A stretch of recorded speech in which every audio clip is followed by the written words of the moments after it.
Assalamualaikum warahmatullahi wabarakatuh. Halo semuanya, perkenalkan nama saya Mutia Hana Fauziah dengan NIM 100128282525119 dari Ilmu Kesehatan Masyarakat kelas C.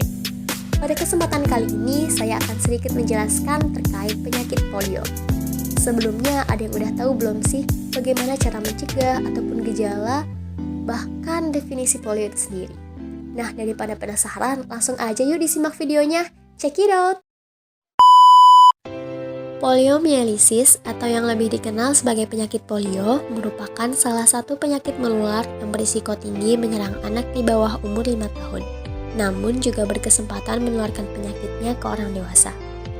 Polio bisa dibilang sangatlah berbahaya karena berisiko menyebabkan kerusakan pada sistem saraf akibat serangan dari virus dan berakhir pada kelumpuhan penderita dalam hitungan jam. Data dari World Health Organization atau WHO menyebutkan bahwa 1 dari 200 kasus polio terjadi kelumpuhan permanen, biasanya di kaki dari penderitanya. Asal muasal polio adalah virus polio, yang merupakan virus RNA yang berasal dari famili Picornaviridae genus Enterovirus. Virus ini memiliki inti dari single-stranded RNA diliputi oleh kapsul protein tanpa sampul lipid, sehingga tahan terhadap zat yang dapat melarutkan lipid dan stabil pada pH rendah. Virus polio juga dapat dinonaktifkan dengan panas, formaldehida, klorin, dan sinar ultraviolet. Virus polio yang ditemukan dapat dibagi menjadi virus polio vaksin atau sabin, virus polio liar atau wild poliovirus, dan vaksin-derived poliovirus yang merupakan hasil mutasi dari virus polio sabin dan berisiko melumpuhkan penderitanya. Terdapat 3 jenis strain antigen atau serotip virus polio liar yang menyebabkan poliomyelitis, yaitu virus polio tipe 1, virus polio tipe 2, dan virus polio tipe 3.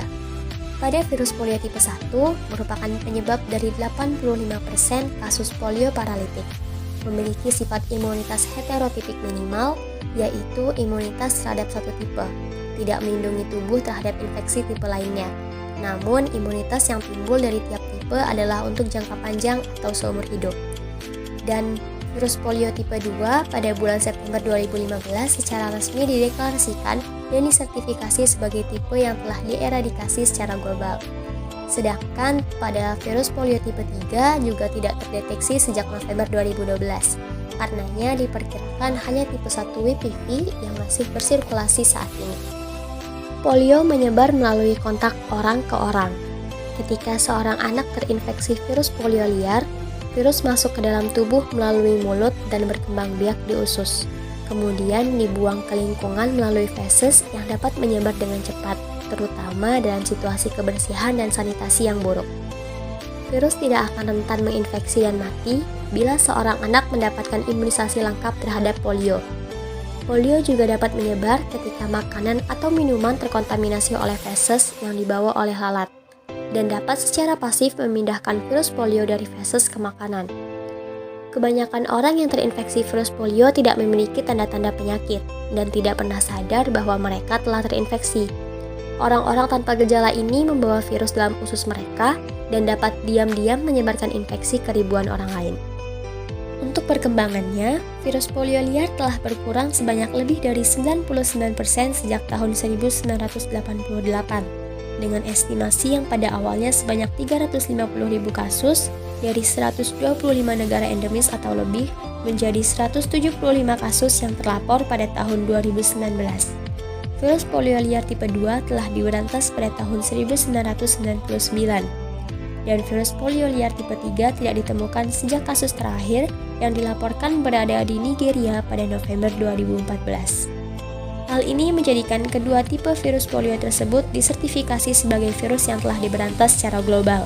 Sedangkan untuk virus polio liar tipe 1 masih ditemukan kasusnya pada tahun 2020 di 2 negara, yaitu Afghanistan dan Pakistan. Di Indonesia sendiri, wabah polio terjadi pada tahun 2005. Kasus pertama polio tersebut ditemukan pada bayi usia 20 bulan di Provinsi Jawa Barat. Polio tersebut disebabkan oleh virus polio impor yang berasal dari Sudan. Untungnya, kasus ini dapat segera diatasi dengan baik melalui penekanan kasus polio menggunakan strategi pemberantasan polio dengan media vaksin polio secara menyeluruh. Pencapaian yang diperoleh oleh hampir seluruh wilayah ini menandakan kesuksesan dari program pemberantasan polio dengan 80% populasi dunia yang sekarang menghuni wilayah bersertifikasi bebas polio.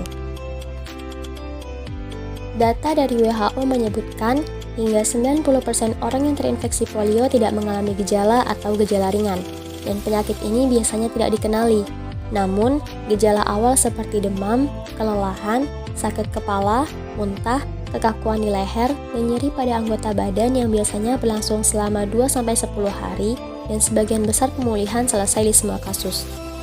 Adapun gejala pada penderita polio dibagi menjadi 3 kelompok, yaitu yang pertama, polio non-paralisis, yang kedua polio paralisis, dan yang ketiga sindrom pasca polio.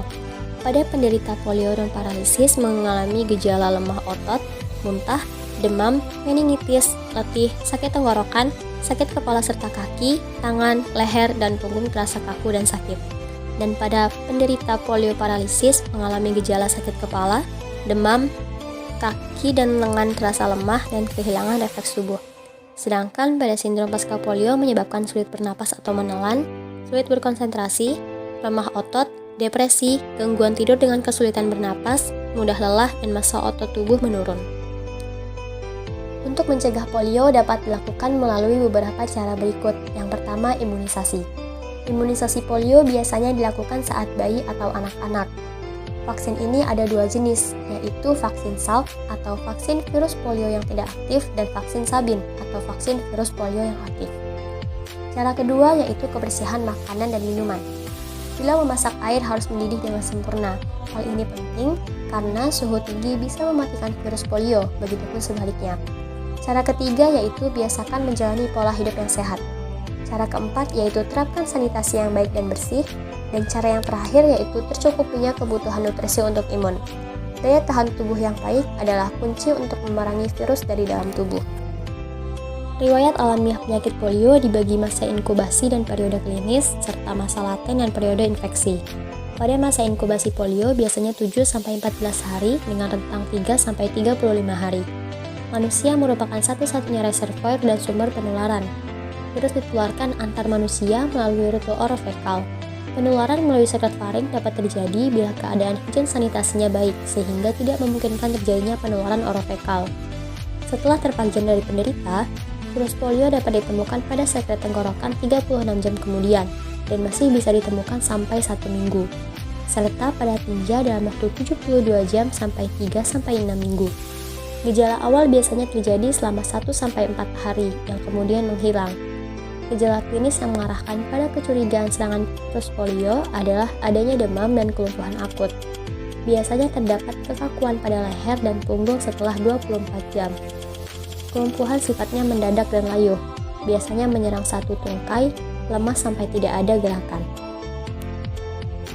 Berikut adalah sumber yang menjadi referensi dalam pembuatan video ini. Itulah sedikit penjelasan yang bisa saya sampaikan terkait penyakit polio. Kurang lebihnya mohon maaf dan terima kasih sudah menonton dan menyimak video ini. Jangan lupa untuk like, komen, dan share ya. Wassalamualaikum warahmatullahi wabarakatuh.